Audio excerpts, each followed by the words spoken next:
Lumière Kaboulo TV, Lumière Kaboulo TV, Lumière Kaboulo TV. Réflexion avec R9, Fabrice R9, Fabrice. Mobali Mateo, Balingaka, moi c'est l'olanga ninyango, nengosa salanga eleki makasi.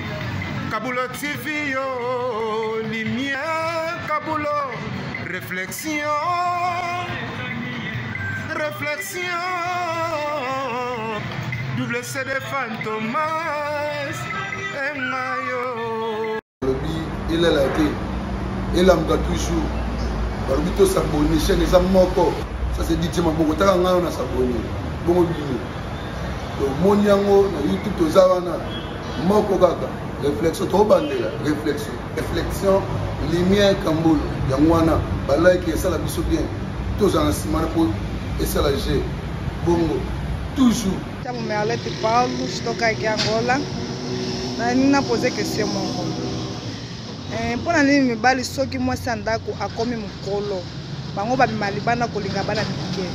Est-ce que soto comme mon colo to zala lisuki to côté? Est-ce que soto boti to zala lisuki goûter?